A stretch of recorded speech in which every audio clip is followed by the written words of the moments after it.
Hello student, welcome to my YouTube channel. आज हम लोग एचएम पब्लिकेशन 10th क्लास का आंसर्ड पेपर सॉल्व करेंगे। तो बच्चों, जो हम सेट यहाँ पर सॉल्व कर रहे हैं वह सेट 2 ईके है। और हमारा यहाँ पर जो बायोलॉजी में पोर्शन चल रहा हो, सेक्शन सी का 11 नंबर क्वेश्चन चल रहा है। यहाँ पर हमारा क्वेश्चन ये है बच्चों, आप देखेंगे यहाँ पर बताया गया है आपको क्वेश्चन ये 11 नंबर में, draw a level diagram of human digestive system and explain the digestive process. यहाँ पर हमारा क्वेश्चन है बच्चों, draw a level diagram of human digestive system और एक्सप्लेन दिस डाइजेस्टिव प्रोसेस। इसके डाइजेस्टिव प्रोसेस को हमको एक्सप्लेन करना है। तो यहाँ पर आप बच्चों देखेंगे हमारा क्वेश्चन दिया गया है। तो इसमें हम जो पहली हेडिंग डाल करके आपको समझाने की कोशिश कर रहे हैं वह हमारी हेडिंग है digestion. Digestion is a process in which the complex and larger particle component of food are broken down into simpler and smaller form so they can be absorbed by the body. इस process में हम देखते हैं कि जो complex food या larger food particle या component होते हैं वो जब ब्रेक डाउन होते हैं तो सिंपलर और स्मॉलर फॉर्म में चेंज हो जाते हैं। इसके पश्चात ये बॉडी के द्वारा क्या कर लिए जाते हैं, एब्जॉर्ब कर लिए जाते हैं। इसके बाद में आगे आपको यहाँ पर बताया गया है बच्चों कि ये जो मैकेनिज्म है डाइजेशन की, इन्वॉल्व होती है एक hydrolytic reactions by which all enzymatically control. इस मैकेनिज्म में क्या होता है, हाइड्रोलिटिक प्रोसेस पार्टिसिपेट करते हैं और इसमें जितने भी एंजाइम होंगे वो क्या करेंगे, इस रिएक्शन को कंट्रोल करते हैं। जो कंट्रोल करता है उसी को हम हाइड्रोलिटिक रिएक्शन कहते हैं। अब यहाँ पर आप देखेंगे कि जो डाइजेशन है वो 2 प्रकार का होता है अलग अलग एनिमल्स में।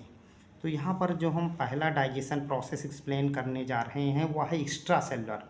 एक्स्ट्रा सेलुलर का मतलब होता है आउटसाइड ऑफ द सेल। आगे देखेंगे इसी का दूसरा पार्ट है इंट्रा सेलुलर, जो क्या होता है विद इन द सेल। तो डाइजेशन प्रोसेस 2 प्रकार का होता है, एक्स्ट्रा सेलुलर जो आउटसाइड सेल के होते हैं, इंट्रा सेलुलर सेल के अंदर होता है।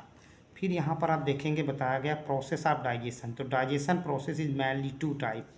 अब ये पहला प्रोसेस जो हमारा है बच्चों वो क्या है, मैकेनिकल डाइजेशन है।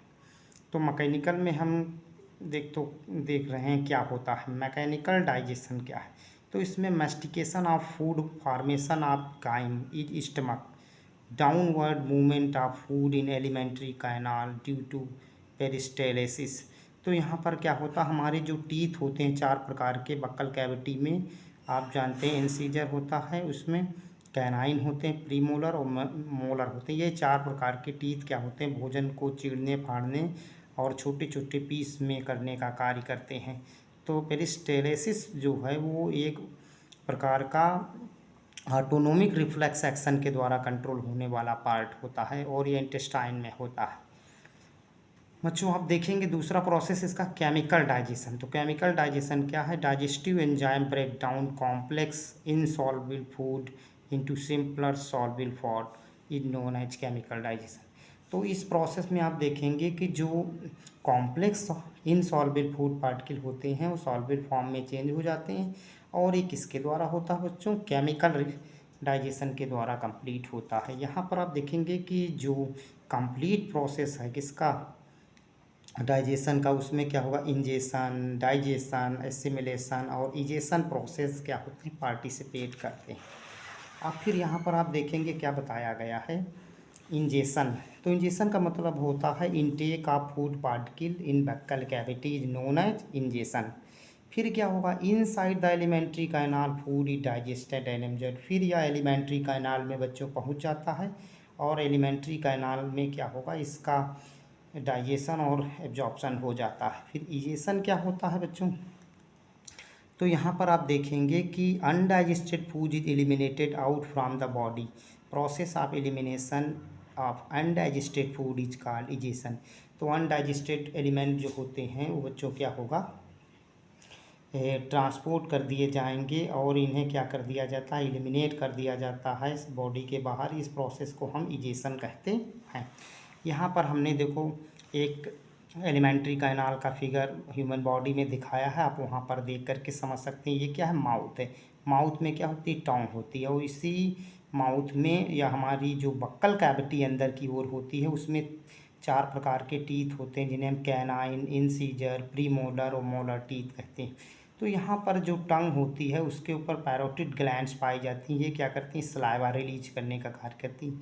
तो यहाँ पर भोजन जो होगा वो कॉम्प्लेक्स फॉर्म से सिंपलर फॉर्म में चेंज हो जाएगा। फिर ये क्या होगा, लुगदी या पेस्ट के रूप में फायरिंग्स में आएगा, फायरिंग्स से ओसोफाइगस में आ जाता, फिर स्टमक में आ जाता, स्टमक से फूड मटेरियल इंटेस्टाइन में पहुंच जाएगा। तो ये पहले स्मॉल इंटेस्टाइन में जाएगा, फिर क्या होगा, लार्ज इंटेस्टाइन में पहुंच जाएगा। यहाँ पर क्या होता है, लीवर एक अंदर की सबसे बड़ी इंडोक्राइन ग्लैंड होती है जो पाई जाती है, और जहाँ पर स्टमक और इंटेस्टाइन जुड़ती हैं उस स्थान को हम ड्यूडेनम कहते हैं। यहाँ पर एक सी शेप स्ट्रक्चर पाई जाती है। यहीं पर क्या होता है, पैनक्रियास एक मिक्स ग्लैंड पाई जाती है, आप देख सकते हैं हरे रंग की बताई गई है।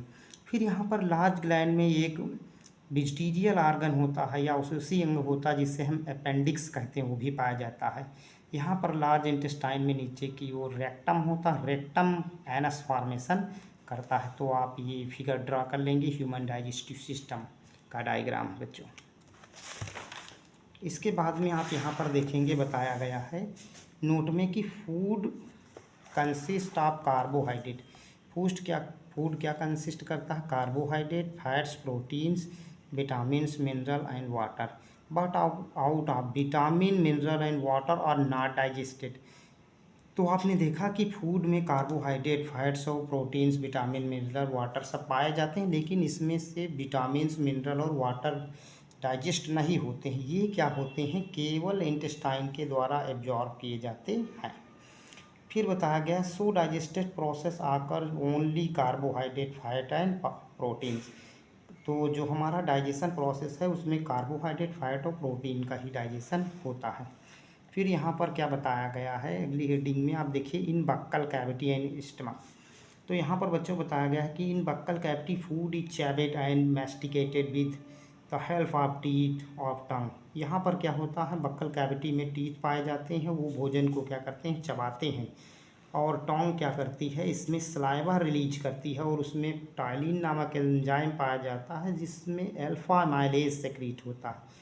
और ये क्या करे, कहाँ से रिलीज होता है बच्चों, ये मैनली पैरोटिड ग्लैंड जो होती है, पैरोटिड ग्लैंड के द्वारा रिलीज होगा। और ये कार्य क्या करेगा, कन्वर्ट करता है किसे, कार्बोहाइड्रेट को स्टार्च में, ठीक, इनटू कार्बोहाइड्रेट को स्टार्च में कन्वर्ट कर देता है। फिर आप देखेंगे यहाँ पर क्या होगा आगे, और फिर क्या होगा, कार्बोहाइड्रेट जब स्टार्च में कन्वर्ट हो जाएगा फिर ये माल्टोज में कन्वर्ट हो जाएगा, फिर सलेवरी एमाइलेज जो होगा वो क्या करेगा, इसे मोर एक्टिव कर देगा 6.8 pH पर, एंड रियली ये क्या हो जाएगा, अब रेडिली हो जाएगा किससे, इनएक्टिवेटेड एट pH 4.0 या 4 पॉइंट और बिलो पॉइंट। तो आपने देखा कि यहाँ पर बताया गया है कि जो सलेवरी एमाइलेज होता है 6.8 pH पर खूब एक्टिव रहता है, लेकिन अगर हम इसका pH घटा दें, अगर 4 के आसपास कर देंगे तो ये क्या हो जाएगा, इनएक्टिव हो जाता है। आगे बताया गया 10 ऑफ द डाइजेस्टिव एक्शंस सून। अब यहाँ पर बताया गया है digestive action soon cases in acidic environment of the stomach. जो डाइजेशन प्रोसेस का माध्यम आप देखेंगे स्टमक में, वो एसिडिक माध्यम में होगा। तो यहाँ पर क्या होगा, एसिडिक माध्यम में बच्चों या मीडियम में गास्ट्रिक जूस सेक्रीट होंगे। ये क्या करेंगे, जब उसमें गास्ट्रिक जूस सेक्रीट होंगे और ये स्टमक वॉल के द्वारा निकलते हैं, इसके बाद ये क्या करते हैं, कुछ चीज़ों को कंटेन करते हैं, जैसे HCl को कंटेन करेंगे, या वेरियस एंजाइम होते हैं like pepsin, rennin, which partly digested the protein. Pepsin और रेनिन जो होते हैं प्रोटीन को डाइजेशन करने का कार्य करते हैं। इसके बाद यहाँ पर आप देखेंगे बताया गया कि HCl to activate these enzymes and also makes the medium acidic.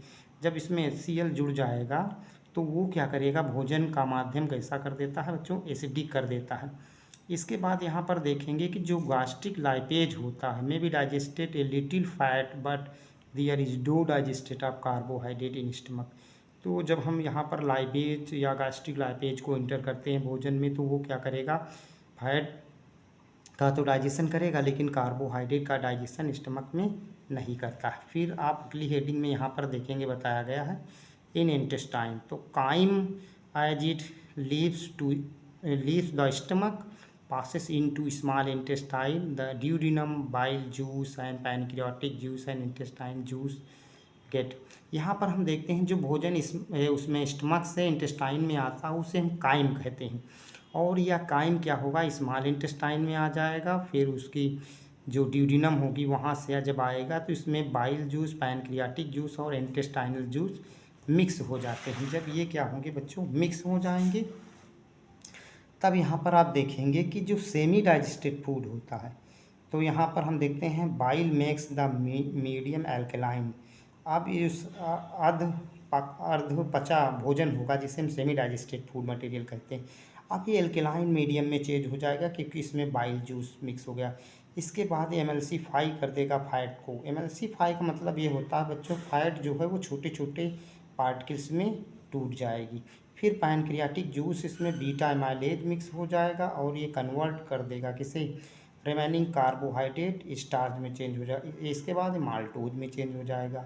इसी तरह trypsin and chymotrypsin of pancreatic juice convert into partly digested proteins of polypeptides. तो जो ट्रिप्सिन और काइमोट्रिप्सिन होते हैं पैनक्रियाटिक जूस के साथ मिल करके ये क्या करेंगे, प्रोटीन को पॉलीपेप्टाइड में चेंज कर देंगे। यहाँ पर एक रिएक्शन में बताया गया है कि माल्टोज जो है वो क्या करेगा, माल्टेज एंजाइम के द्वारा 2 ग्लूकोज में कन्वर्ट हो जाएगा। फिर आप अगले स्टेप में देखेंगे सुक्रोज जो होगी वो सेक्रोज एंजाइम के द्वारा 1 ग्लूकोज और 1 फ्रैक्टोज में चेंज हो जाएगी। इसके बाद आप देखेंगे यहाँ पर लैक्टोज जो होगा और लैक्टेज एंजाइम के द्वारा रिएक्शन करके 1 ग्लूकोज और 1 गैलेक्टोज में चेंज हो जाता है।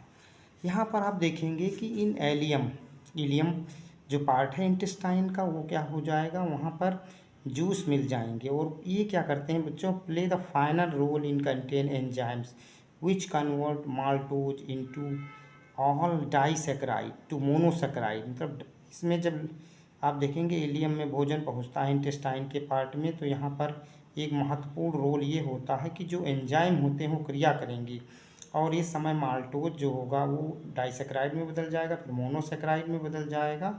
Like glucose and fructose similarly enzymes like peptidase convert all polypeptide into amino acid. तो ये जब क्रिया करेंगे तो पॉलीपेप्टाइड हम क्या चेंज कर देंगे, अमीनो एसिड में। अब आगे देखेंगे इंटेस्टाइनल लाइपेज क्या करेगा बच्चों, ये एक्ट करेगा emulsified fat and convert into fatty acids and glycerol in. आप यहाँ पर देखेंगे जब एमाइलेज एंजाइम कार्य करता है तो वो क्या, यहाँ पर इंटेस्टाइनल लाइपेज एंजाइम कार्य करेगा, वो एमल्सीफाइड करेगा। फिर यह क्या करेगा, फैट को कन्वर्ट कर देगा किसमें, फैटी एसिड में, और ग्लिसरॉल में चेंज कर देता है। इसके बाद आप देखेंगे यहाँ पर बताया in this way all component of the food gate digested completely in small intestine. इस प्रकार आप देखेंगे कि इंटेस्टाइन में जितने भी फूड होती हैं वो कम्प्लीटली डाइजेस्टेड हो जाते हैं। ये पोर्शन जो है वो स्मॉल इंटेस्टाइन का होता है जहाँ पर डाइजेशन प्रोसेस कंप्लीट हो जाता है। इसके पास यहाँ पर देखेंगे कि जो डाइजेस्टेड फूड होता है वो एब्जॉर्ब हो जाएगा किसके द्वारा, by finger like structure known as villi. तो डाइजेस्टेड फूड का एब्जॉर्प्शन होता है वो जिसके द्वारा उन्हें हम बिलाई कहते हैं। बिलाई क्या बनाती हैं, बिल्लस बनाती हैं, और ये रिचली सप्लाई ब्लड कैपिलरीज वाले स्थान होते हैं। फिर यहाँ पर देखेंगे so it can quickly absorb the digested food from the intestine. इसके बाद आप देखेंगे जो डाइजेस्टेड फूड है एब्जॉर्ब कर लिया जाएगा किसके द्वारा, इंटेस्टाइन के द्वारा, इन्हीं बिलाई के द्वारा। फिर remaining undigested food send to the large intestine, और इसके बाद जो अनडाइजेस्टेड फूड होता है वो लार्ज इंटेस्टाइन में चेंज कर दिया जाता है। फिर यहाँ पर हम देखेंगे क्या होता है, जब अनडाइजेस्टेड फूड चेंज हो गया तो अब हम बात करते हैं यहाँ पर लार्ज इंटेस्टाइन, मतलब भोजन कहाँ पहुँच गया, लार्ज इंटेस्टाइन में। तो in large intestine water and minerals are absorb, large intestine में बचे हुए वाटर और मिनरल का एब्जॉर्प्शन हो जाएगा, लेकिन 85% वाटर और मिनरल का एब्जॉर्प्शन स्मॉल इंटेस्टाइन में बच्चों होता है। फिर आप देखेंगे remaining waste is known as faecal matter, जो वेस्ट मटेरियल आप भोजन का बचा था उसे हम फैकल मैटर कहते हैं या मल कहते हैं। ये क्या होगा, सेंड कर दिया जाएगा कहाँ बच्चों, रेक्टम पार्ट में। और यहाँ से फिर क्या होगा, ये रेक्टम पार्ट के द्वारा यहाँ पर बताया गया है। रेक्टम क्या है, तो it is a in part of large intestine, it is eliminated to outside through anus, this removal, हाँ this removal is called egestion और डिफेकेशन कहलाता है। तो यहाँ पर हम देखते हैं ये अंतिम पार्ट हमारी इंटेस्टाइन का या लार्ज इंटेस्टाइन का है, उसे हम क्या कहते हैं, रेक्टम कहते हैं। ये क्या करेगा, अनडाइजेस्टेड फूड को आउटसाइड भेजने का कार्य करेगा, एलिमिनेट करने का पार्ट करता है, जिसके द्वारा एलिमिनेट करता है उसे एनस कहते हैं। तो दिस रिमूवल पार्ट, जो रिमूव करने का कार्य होता है एलिमेंट्री कैनाल के द्वारा बाहर भोजन को, उसे हम क्या कहते हैं बच्चों, इजेशन कहते हैं। और या हम दूसरे नाम से डीफिकेशन भी कह सकते हैं। थैंक यू बच्चों, आपका ये 2 पेपर हो गए। जो ये लास्ट पेपर हम क्वेश्चन कर रहे थे वो 2023 का बायोलॉजी पोर्शन, इसमें सेट नंबर 2 ईके था। तो आपने दोनों सेट कर लिए। अब अगला नेक्स्ट सेट आपको नेक्स्ट वीडियो में मिलेगा।